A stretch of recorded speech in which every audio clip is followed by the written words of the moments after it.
పాత జిల్లా 10 నియోజకవర్గాల్లో వైసీపీ నాయకులు ఎవరైనా నీచమైన భాష వాడుతున్నారా, ఇతను వాడే భాష వాడుతున్నారా విమర్శించుకుంటారు. అది కూడా చాలా తక్కువ. ఎప్పుడో 2 నెలలకి 3 నెలలకి, ప్రతి 2-3 రోజులకి చండాలమైన భాష, నీచమైన భాష, స్వర్గంలో ఉండే తల్లిదండ్రుల్ని కించపరిచే భాష, చంద్రబాబు నాయుడు గారిని అంత వయసులో ఉండే ఒక ముఖ్యమంత్రిని మీద ఈయన వాడే భాష, దరిద్రుడు, వసు దరిద్రుడు, ఎదవ, మా నాయనకి పుట్టాడా, ఇటువంటి దరిద్ర భాష వాడే వాళ్ళల్లో అతని మీద తిరుగుబాటు రావాలన్నా పడలేదా అని అడుగుతున్నా. తిరుగుబాటు రావాలి కదా. అది లేకుండా ప్రశ్నించకుండా గుద్దతా కూర్చుంటే మైనస్ వచ్చినా ఓడిపోయినా మీ తరఫున నిలబడ్డా వాళ్ళకి ఎందుకుంటుంది ఉత్సాహం, ఎందుకుంటుంది పనిచేయాలా, వాళ్ళ కోసం పనిచేయాలా, వాళ్ళ కోసం పనిచేయాలని. కానీ నాకుంది నా కర్మ, ఆ పిచ్చి.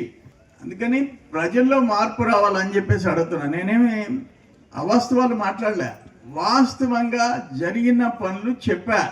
అతను చేసినవి ఏదైనా ఉంటే చెప్పమనండి. లేనప్పుడు మీరు నిలదీయాల్సిన బాధ్యత ఉందా లేదా అని అడుగుతుండా.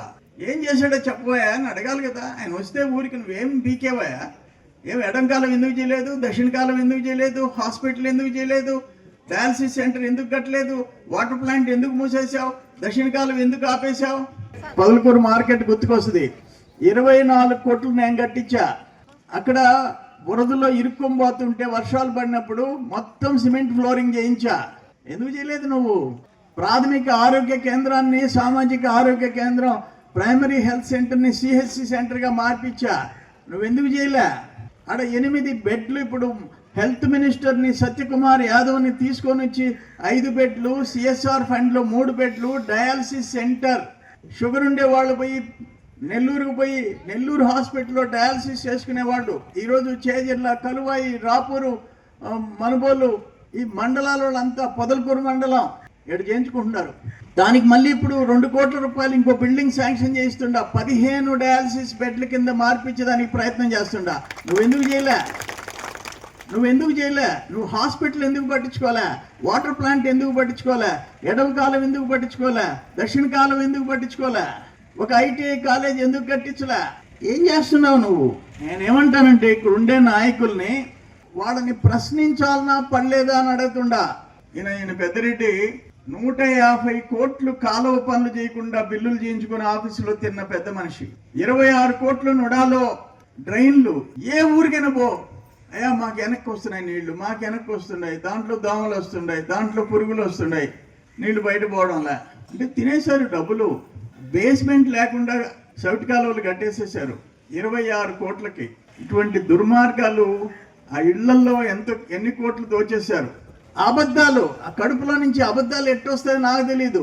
నువ్వు నన్ను తిట్టినప్పుడు నేను తిరిగి గన మాట్లాడితే ప్రతి అక్షరం ముక్క నీ జీవితంలో జరిగిన తప్పుల గురించి చెప్తా. దానికి రివర్సు నీ నోటికి వచ్చినట్టు మాట్లాడతావా?